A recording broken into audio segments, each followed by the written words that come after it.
Namaste everyone. Thank you for joining in this class on Kala Sarpa. And we have completed Rahu in the 10th and Ketu in the 4th. Okay. So today we'll be, just request everyone to mute up. Yeah. So today we'll be looking at the remaining axis of Rahu and Ketu. And just hold on, let me. So we have completed Ketu in the 4th. Okay. And complete K2 in the 4th. Yes, we did complete K2 in the 4th. Okay. So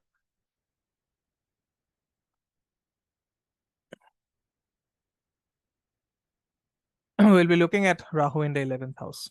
Okay. So we are left with only two axes. And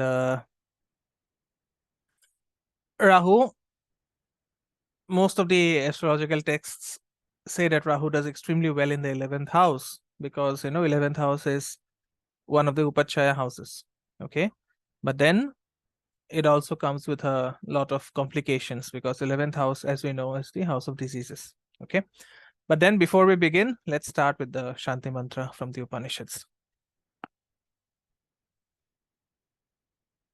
Om Sahana Bhavatu, Sahana Bhunakatu, Sahaviryankar Vavahai, Tejasvinadadhitamastu Ma Vidaveshavahai. Om Shante Shante Shanti. Okay. Just hold on.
As I said, because Rahu in the 11th house, it shows a lot of promise. As I said, it's because 11th is one of the Upachaya houses. 11th is also known as the Labhasthana. Okay. And Labhasthana means it represents both the goals as well as the results of what we do in life. Okay. So for some people, the thing that is desired may be fulfilled by a single acquisition or experience, while for others, it could be something which is insatiable. Okay. Now, meanwhile, Rahu, it casts a shadow on whatever is desired. Okay. It casts a shadow on whatever is earned or obtained by whatever means. And because Rahu is both insightful and ingenuous, it is often capable of securing its objectives, although perhaps via devious means. Okay. Now, as we know, Rahu represents desire and obsession, while Ketu denotes ambivalence and detachment. So with this Rahu in the 11th and Ketu in the 5th, it indicates a bias for making money and developing social networks to further one's ambitions. Sometimes, despite a limited intelligence and attention span for one's responsibilities, For example, we can say this about personal development, then children, or even political commitments. Okay. Now, the 11th house rules the legs, specifically the portion of the shins and the ankles. Okay. So, Rahu in the 11th can indicate blemishes, discolorations, and skin irritations. Okay. Rahu also rules vermin of all kinds. For example, insects, leeches, rodents, or snakes. And it also rules encounters with insects, ankles and shins. Whenever whenever a snake bites you, the ankle and the shin are the most vulnerable areas that are attacked, right? So this Rahu in the, in the 11th, it suggests someone who is not transparent about your goals in life. Why? Because Rahu is a shadow planet. Okay, it represents doubts and confusions. And the native may have a hidden agenda, yet such natives are still capable of fulfilling ambitions because Rahu is ingenuous. Okay. Now, Rahu is also an eccentric or oddball. So the native may have aspirations that are unconventional. Okay. Sometimes those aspirations may be downright weird as compared to most people. But even if weird, those are aspirations nonetheless. Okay. Now, Rahu represents the primitive impulses. So these people may be motivated by irrational urges arising from the psyche, unacknowledged by the rational mind, which is also known as buddhi. Okay, so as a result, these people can sometimes act as sleepwalkers that are driven by a blind compulsion.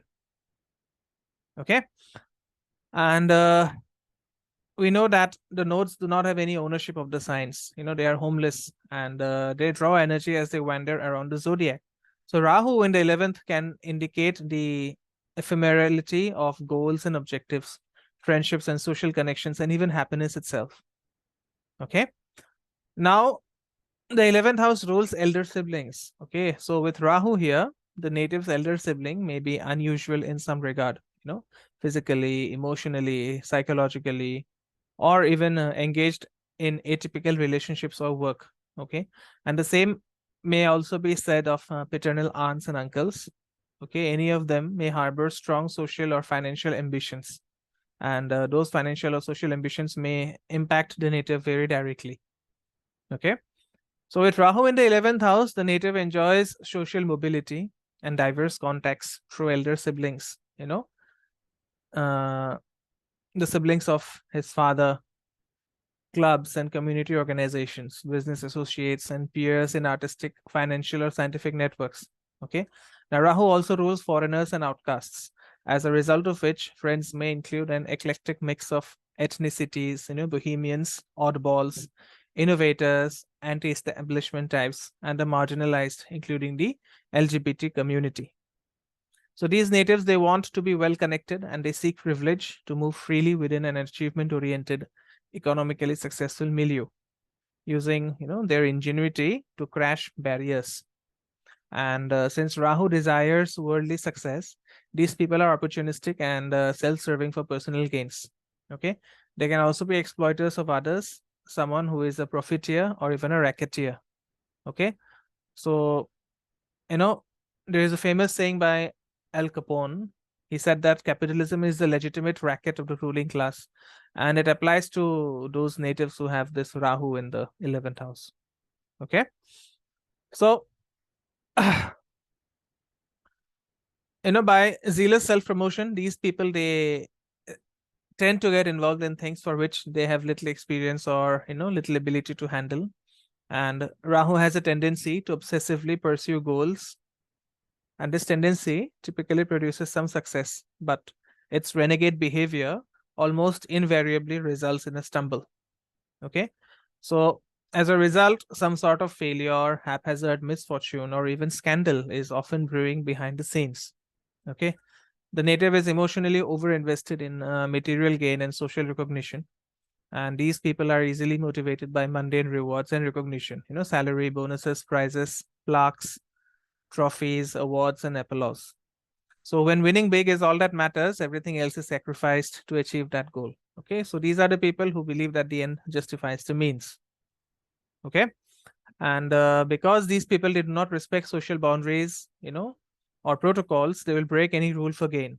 So as such, they may turn into rogues and even a threat to conventional ways of doing business. Okay, these people usually have the heart and soul of an oligarch. All right, so Rahu in the 11th may appear to be progressive, but then the rule-breaking tendencies of such a native suggest that these are mere opportunists who prefer an economic environment with few regulations, allowing profit-seeking ventures uninhibited freedom. Okay, so they seek uninhibited freedom in all their ventures. Okay, not only profit-seeking ventures, but all their ventures. And although these people, they want to be seen as altruistic community builders, they are more likely to seek an advantage for themselves and their friends. Okay, this is something similar to what is happening in India with regards to a very prominent businessman. Okay, I'll not take the name, but this is something that is happening in India. Okay, people would know. So similarly, the native may portray himself or herself as sympathetic to social networks, wherein he or she is seeking access only to take advantage of his or her membership once they are admitted. Okay, it's about being a wolf in a sheep's clothing. All right, only after he is inside the pen does he reveal his appetite for mutton. Okay, so it produces very mentally deranged human beings. Okay, if Rahu is afflicted. Now, these people, they can be compulsive joiner of clubs and associations for the purpose of expanding their social networks.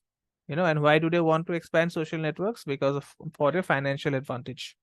Okay, so political parties are at the pinnacle of such networking campaigns because that's where major players are found. The ones who make the laws or allow the native to bend them, right?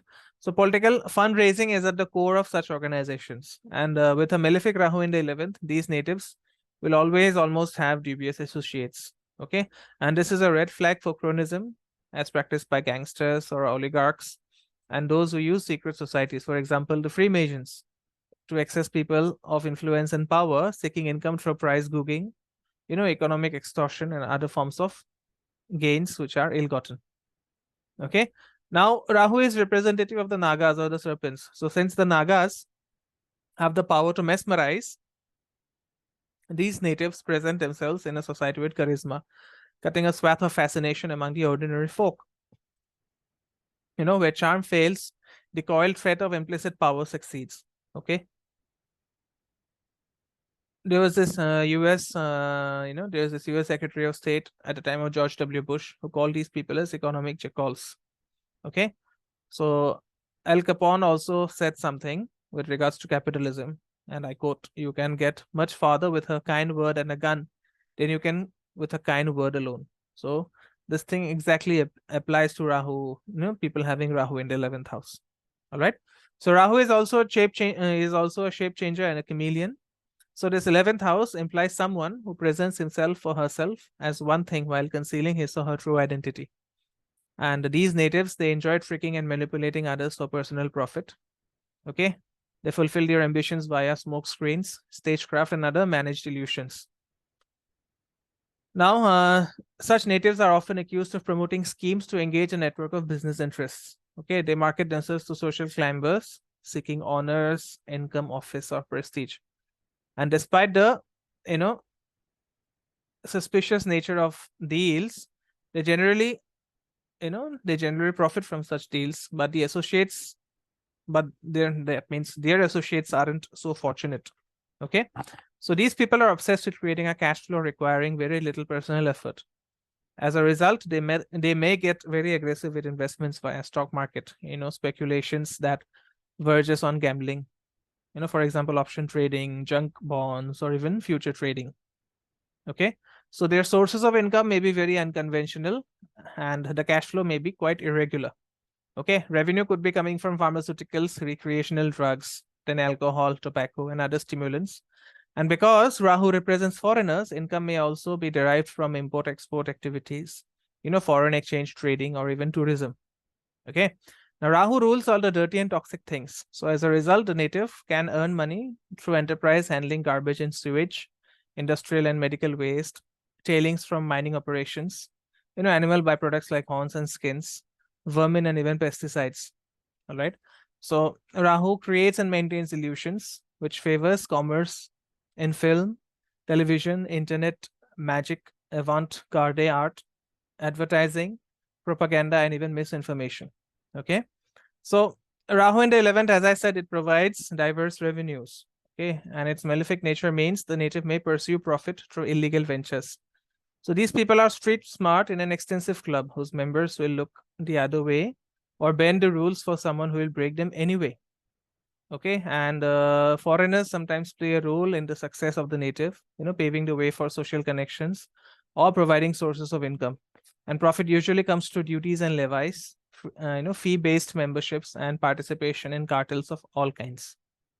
Okay, so we'll be looking at K2 as well today, and we'll be looking at example charts. So you are in for a long haul then. All right. So in the fifth house, we know that the fifth house if Rahu is in the 11th house, Ketu will be in the fifth house. So the fifth house, it rules stomach and the spine. Okay. And as a result, the native may be prone to digestive problems. Okay. There may also be a lot of potential for damage to the spine or back, especially if Ketu is in the fifth and is expected by or afflicted by strong malefics. Okay. Now, because of Ketu in the fifth, the native is prone to making bold pronouncements, which are sometimes derogatory with little basis in mind. Okay. So in the mind of such a native, the truth is always nebulous. Okay. Something to be shaped by his or her opinion or spun for dramatic value. And despite engaging in bouts of gamesmanship, these people are likely to become bored, disenchanted, or repulsed by the demands of the game, to lose sight of the ball and wander off into left field.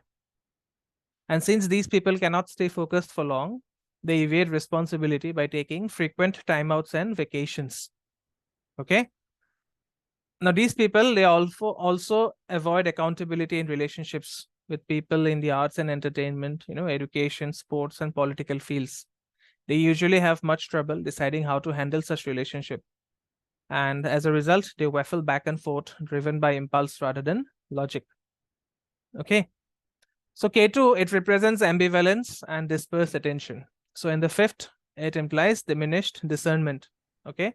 And although the native may appear mentally sharp, his critical faculties are muddled. Okay. His ideas and judgment may be disconnected, incoherent, and sometimes nonsensical.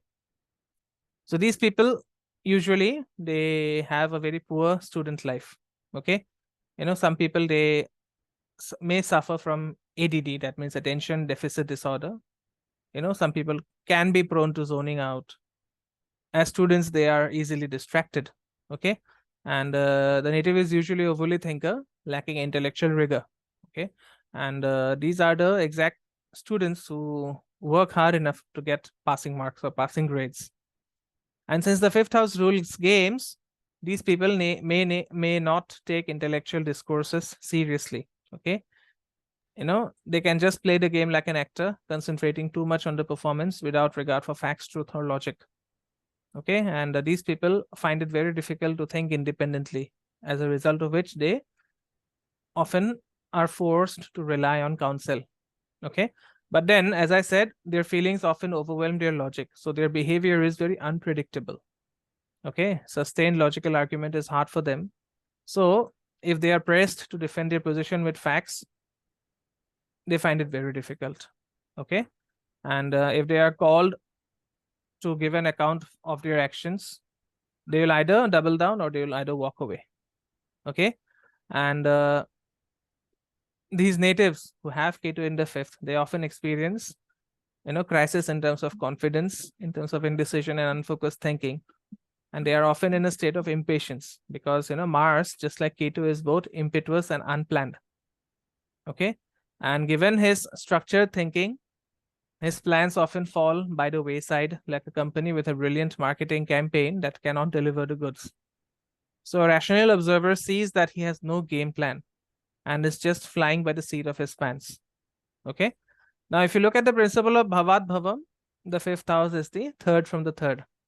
So what is the third house? It indicates communication capacity. So since Ketu reflects apathy and dispersal, the native lacks the intellectual rigor to craft a cogent message. As a result, they end up making a muddle of their arguments, directives, and propositions. Okay.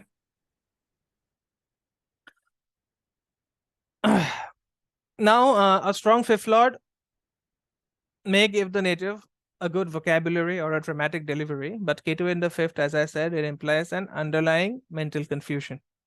Okay. Because the fifth house is the house of subconscious. So his pronouncements are unclear or subject to misinterpretation.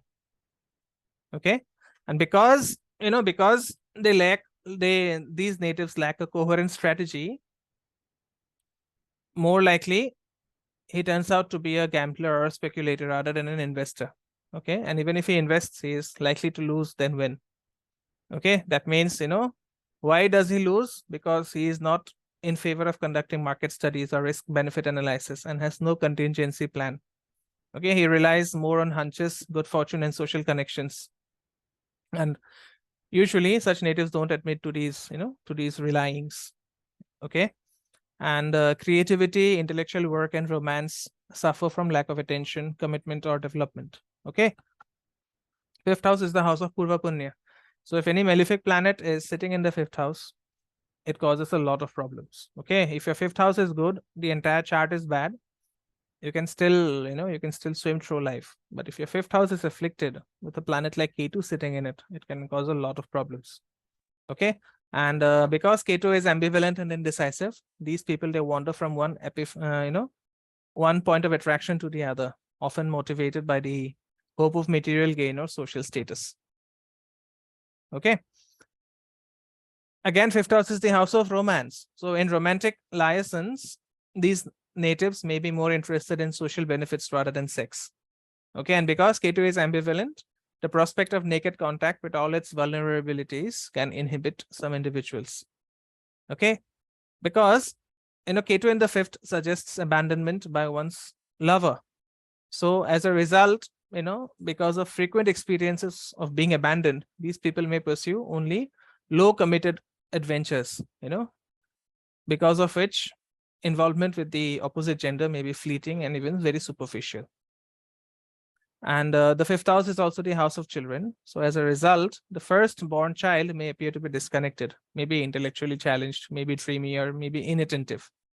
Okay. And because Ketu also indicates lack of responsibility, so the native does not accept much responsibility for his children. So child rearing may be some kind of a laissez-faire. Okay. So these children, as I said, the firstborn, especially the firstborn, these children may be very, very unusual. Okay, they could be creative, inventive, or intellectually inclined. But because the nodes are disruptive, they may follow a path distinctly different from, from the father or from the family. And they could be, the children of the natives could be impacted by typical irregularities of life. For example, breaks in education, financial crisis, material breakdowns, substance abuse, and even severance from their social circle. Okay. Now, the fifth house can, fifth house Ketu can also indicate a child with a disability. Okay. For example, say if Ketu is influenced by the sun, the child may be attention demanding and controlling. If Ketu is influenced by the moon, then the child may be anxious and emotionally vulnerable. If Ketu is influenced by Mars, then the child may be aggressive and defiant. If Ketu is influenced by Mercury, then the child may suffer from learning disabilities. If Ketu is influenced by Jupiter, then the child may suffer from weight problems. If Ketu is influenced by Venus, then there could be, there could be some problems coming from drugs or sexual promiscuity. If Ketu is influenced by Saturn, then it could indicate a physical disability, and that means a child suffering from some kind of physical disability. Okay. Now, Ketu also symbolizes abandonment. Okay, so in the fifth, it can mean adopting a foster child. And sometimes it may happen that the native may be disconnected from one of his own children, via loss of filial affection, different intellectual viewpoint, financial misadventure, or even social disgrace. But more benignly, it may also indicate children who attend boarding school or cultivate foreign relationships. Okay. The fifth house also rules applied intellect and teaching. So the native may express his or her genius via the education of children. For example, the native may have an aptitude for teaching kids with physical handicaps or learning disabilities, attention deficit disorder, ADD, abandonment anxieties, and so on. Okay. So this is about Rahu and Ketu in the fifth house. Just give me a couple of seconds. Let me search the Astro data bank so that I can take up a couple of charts for analysis. Okay. Okay. So let me share my screen.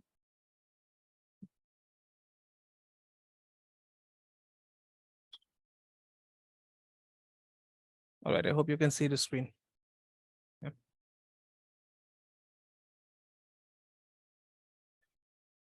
So this is the chart of George W. Bush. Okay. He was the president of the US, and is an American politician who served as the 46th governor of Texas. Okay. And as also as the 43rd president of the USA. From 2001 to 2009. He is best known for the wars in Iraq and Afghanistan. Okay. And he is a member of a prominent political family, being the eldest son of George H.W. Bush, who was a former director of the CIA, who also served as the 41st president of the USA, and brother of Jeb Bush, a former governor of Florida, who failed to win the Republican presidential nomination in 2016, if I'm not mistaken. So Bush attended Yale and Harvard, earning a BA in history and also an MBA. And although he had made a reputation during university as a party animal, characterizing 1968 to 1973 as his wandering years, in 1977, he married a school teacher and librarian, Laura Welch. Okay. So they had twin daughters in 1981, after which he reportedly became sober shortly after his 40th birthday. And he worked in the Texas oil industry for a few years, then bought the Texas Rangers baseball franchise in 1989 and later sold it for a huge profit. Okay. Now he had a brief spell in the Texas legislature, after which he became a governor in 1994, and he was re-elected to a second term in 1998. Okay, and he then ran for president in 2000, narrowly winning on the strength of a few hundred votes in Florida. And shortly after his election, the 9/11 terrorist attack shook the nation, and Bush presided over invasions of Afghanistan and Iraq, both wars that badly, impacted his public image. But then it did not prevent his winning a second term in 2004. Okay. And after leaving office, Bush returned to his favorite pastime, which is reading, and he favors biographies and histories, having reportedly read no less than 14 biographies of Abraham Lincoln. And since leaving the White House, he has also taken up oil painting to supplement his other hobbies of cigar smoking and golf. Okay, Shannon can tell us more information if I have missed something here. All right. You're on track. So now if you look at the chart, no planets are associated with the nodes, but this is a potent Kala Sarpa. Okay, it is a Viloma type. That means the easier Kala Sarpa, with all the planets moving towards Ketu. So this becomes the initial point of analysis, and Mars is aspecting Ketu. That means Kala Sarpa becomes a dosha. Okay, so Bush was born into Mars Dasha, Mars Antar Dasha. Okay, and since Mars is aspecting Ketu and is also the nakshatra dispositor of Rahu, it creates an immediate connection with Kala Sarpa, which has a bias to deliver results on the behalf of Mars. Okay, so Mars is very ordinary in the second house, but it forms Papa Kartari Yoga with the Sun and Saturn. So Bush has other yogas, for example, the association of Lagnesh Moon with Jupiter, which is called the Gajakesari Yoga and Raja Yoga. Okay, but then the question is, what made him a two-term president? You look at this Saturn in the ascendant, the Lagna is in Pushya Nakshatra. And, Pushya is ruled by Saturn, and Saturn is in its own nakshatra. Okay. So when this Sukshma Lagna Lord is in its own nakshatra, this is like having one's Lagnesh in the Lagna. Okay. And because of this principle, Saturn Dasha becomes very powerful. Okay. It becomes very potent to release this power of Kala Sarpa that propelled him to the top like a catapult and made him president. Okay. As I said, he won with a very slim majority, but he still was able to become president. Why? Saturn. Yes. Saturn is the kingmaker. And as I said earlier, Mars provides dosha for Kala Sarpa. So the effects manifested during the periods of Ketu, which is the Rashi dispositor of Mars, and Ketu's, Nakshatra Lord Mercury. So since the Lagna is Cancer, Mercury is a functional malefic that rules the 3rd and the 12th houses. So as a Dushtana lord, it cannot participate in any positive yogas. Okay. Ideally, yeah, he didn't win fairly, but nevertheless he won. Okay, the end result matters. Okay, so as a Dushtana lord, as I said, it cannot participate in any positive yogas. And if it, ideally it should be in its own nakshatra or placed in a negative house. But here it is joining Saturn, which is a Maraka and the Trick Lord that is ruling the 8th and the 7th houses. So this is a prime example of how Kala Sarpa dosha works. You note all the 3 planets, Moon, Jupiter, and Rahu, they occupy the nakshatras of Mars, while the other 3 planets, Mercury, Venus, and Ketu, occupy nakshatras of Mercury. So during the antardashas of these, nakshatra lords, that means during the antardashas of Mars and Mercury, the effects of their nakshatra lords are invoked, promoting a lot of wealth via Mars and a lot of controversy via Mercury. Okay. Also, most of the major events in the life of George Bush occurred in the periods of his own nakshatra Saturn. And, plus the nodes as well as the planets impacted by the nodes. Okay. So Rahu Dasha ran from the age of 6 to 24, and during Rahu's Sun at the age of 21, he graduated from Yale with a BA in history. Okay. And as I said, he had a period of which he called it as wandering years in his biography. So those periods were the antardashas of Moon and Mars in the late 1960s and early 1970s. Okay, and you see this debilitated Rahu in the 11th. That was the period where he wandered aimlessly. Okay. In Jupiter Dasha, from the age of 24 to 40, he got his act together. In Jupiter Saturn, at the age of 29, he graduated from Harvard with an MBA. In Jupiter Mercury, at the age of 31, he got married. And during Jupiter Venus, his twin daughters were born, and even they had Kala Charpas, in their charts. Okay, so inheriting from the father. So in Jupiter Rahu, at the age of 40, he was suffering from substance abuse, mind you. Okay, so he embraced sobriety. He became very sober. Again, Saturn, as I said, that has been the most powerful planet in his chart, and the Dasha of Saturn from the age of 40 to 59, it made him a successful businessman, and it catapulted him from state politics to the world stage. So during Saturn at the age of 42, he bought the Texas Rangers baseball team, which he later sold for a huge profit. During Saturn Venus at the age of 48, he was elected governor of Texas. And during Saturn Moon, he was re-elected the governor of Texas and later nominated as the Republican presidential candidate. And in Saturn Mars at the age of 54, he was elected president. So people have this misconception that only bad things can happen during Saturn Mars, but Bush became president.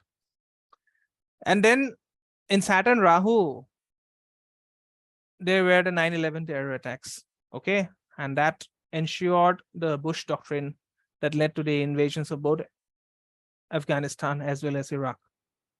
Okay. And the Mercury Dasha, which started from 2006 and is still continuing, I suppose, it activates the Kala Sarpa pattern because Mercury is Ketu's dispositor. So this in turn manifests 11th house themes because Rahu is in the 11th house and Mercury is with the 11th Lord Venus. So it also invokes the 3rd and 12th houses, which Mercury rules.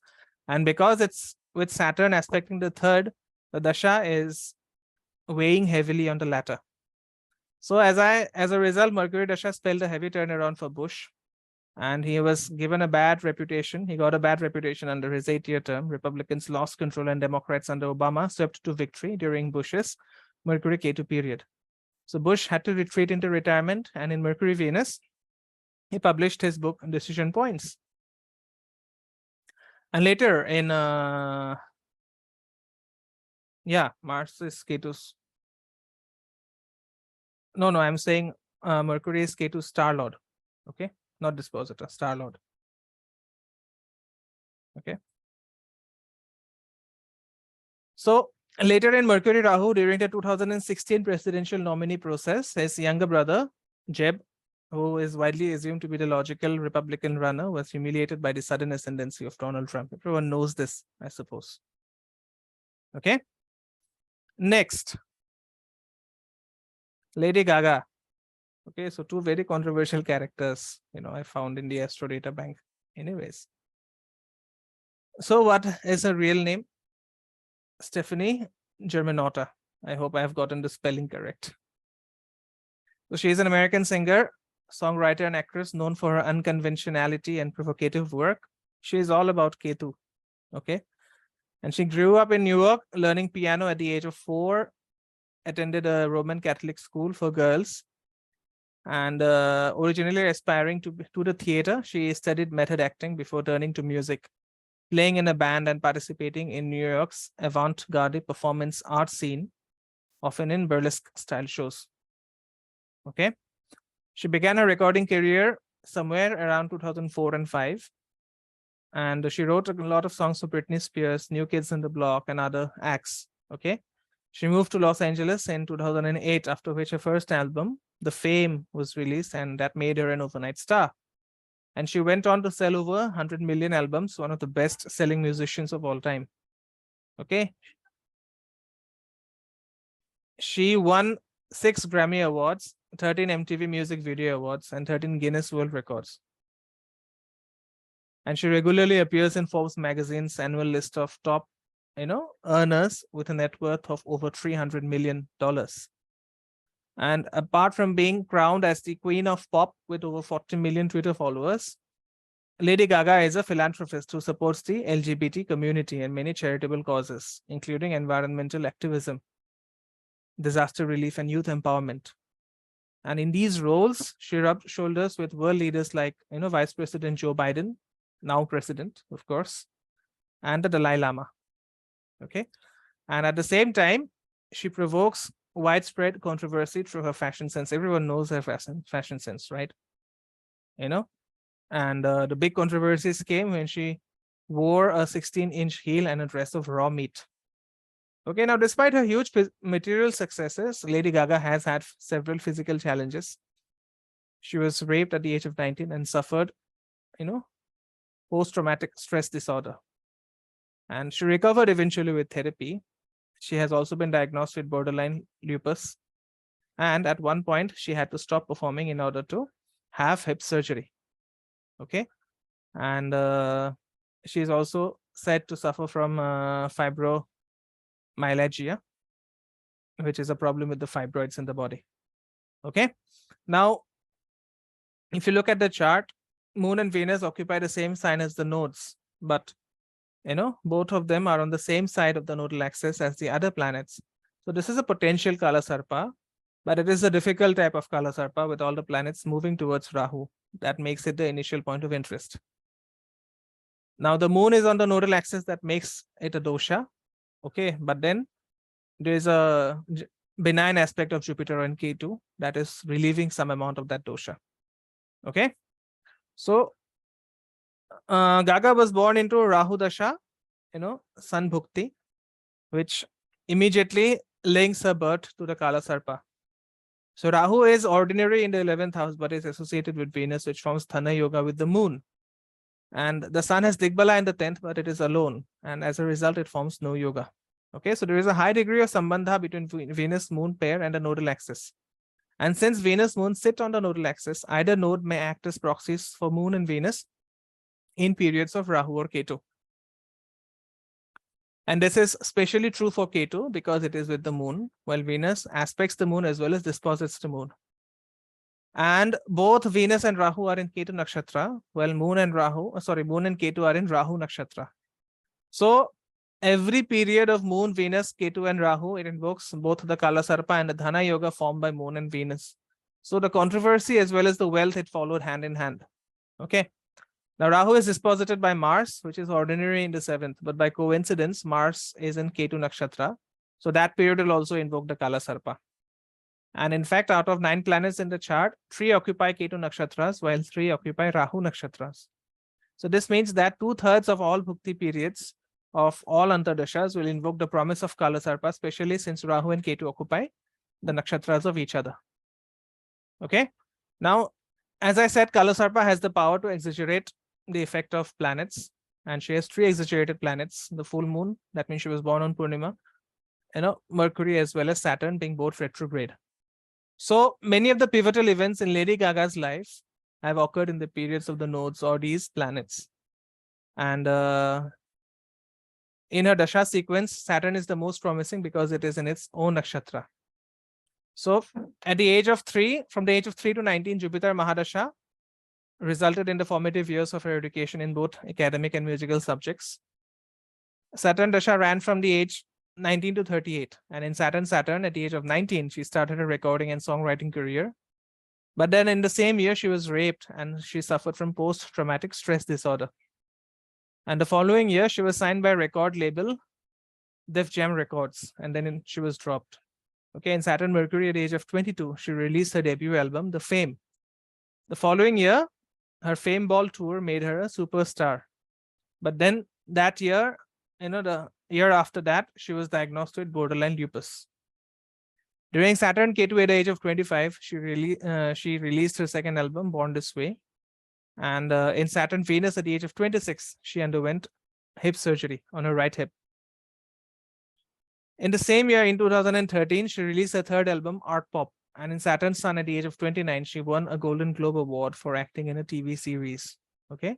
In Saturn Moon at the age of 30, she ended a 5-year relationship with Taylor Kinney. He was an actor. And in Saturn Mars at the age of 31, she was forced to cancel several dates in a world tour due to, unbearable pain from fibromyalgia. I hope I've got the spelling correct. Anyways, so what happens is the nature of a chart or the nature of her chart was so intimately bound up with Kala Sarpa that most of the Antardashas caused her life to swing from high to the low with a peculiar mix of professional success as well as, personal suffering. Okay. So I could not find a chart of Stephen King. I wanted to find out the chart of Stephen King as well, but the accurate chart is not available. But anyways, this is all that is in, with Rahu in the 11th and Ketu in the 5th. Okay. So I welcome your questions, and we'll be almost ending this course on Kala Sarpa next week, next Saturday. Okay. So if you want to get the certificate for this course, please contact me personally. There is a exam that you will have to enroll in. Okay, it will be a Viva exam, which will be conducted face-to-face. And if you want a certificate, you can obviously, reach out to me personally. Okay, but before reaching out, please watch all the videos. Okay, and I also want to know what topic you want me to take up after we end this course. Okay, I want to do the nakshatras, but if you want something else, please do let me know. All right. I have a couple of questions. Do we look at the aspects of nodes too, like 5th, 7th, 9th? And yes, you do. And then if Ketu is in 9th in Aquarius, say for example, and it's going to have a 9th aspect on the 5th house, will that have the same effect, or is it going to have like more negative or more positive? Aspects depend on what they mean. Every planet has different meaning to the aspects. Okay, for example, the third aspect of Saturn is known as the hammer aspect because it hammers the 3rd house from where it sits. Okay, so in the same way, Ketu's aspects mean different things. Okay. Ketu's aspects mean different things. So basically, if Saturn is in the 3rd house and it's conjuncted, then it's going to have an effect on 5th too, because it's 3rd from 3rd. Yes, right? That is the Bhavat principle. Yes. But if Saturn is in, say, Purva Falguni, that's a Venus nakshatra, and Venus is sitting exalted in 10th house, say for example, then will it have a negative or positive? Like, I'm probably hopefully not confusing you, but yeah, but like, you're putting two questions together. If you see the nakshatras, then you don't consider the houses. Okay. Yeah. Nakshatra is a very different way of looking at things. Okay. Yeah. All right. But what about houses? Like you said, houses. So say for example, Ketu is sitting in 9th in Aquarius, and then Saturn is sitting in Leo in 3rd. Now Ketu is Saturn, so both of them are looking at the 5th house. Right. So the 5th house, So the 5th house would be pretty much dry, first of all, because Ketu is fire and Saturn is wind. So the 5th house will be pretty much dry. Okay, so it'll bring problems with speculation. It can make you very ambivalent towards the 5th house affairs and so on. Okay, all right, thank you. Dhanu, we left Kala Sarpa in between. We left the Lajitadi Avasthas in between because, people were not interested for that. But we'll be restarting with that. Okay, Lajitadi Avasthas will be restarting, but people lost interest, I suppose, because it was a bit advanced for everyone's liking. Okay, so hopefully we'll be starting with nakshatras. That is something that I'm looking forward to, and nakshatras is a huge topic. Okay, there will be 3 parts to there will be 3 parts to it.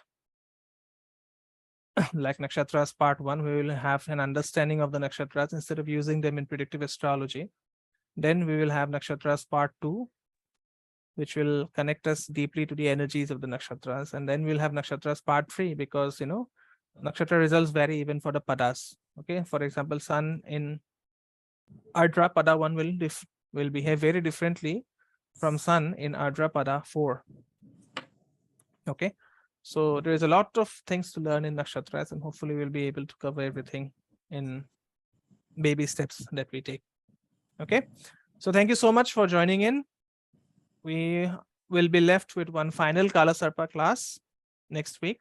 And as I said, if you want a certificate for this course, it's available, but you have to take an examination, and there is a small registration amount that you have to pay. So for that, you please ping me personally on WhatsApp. Okay. Thank you so much. I'll see you next week. Namaste. Om Gurave Namaha.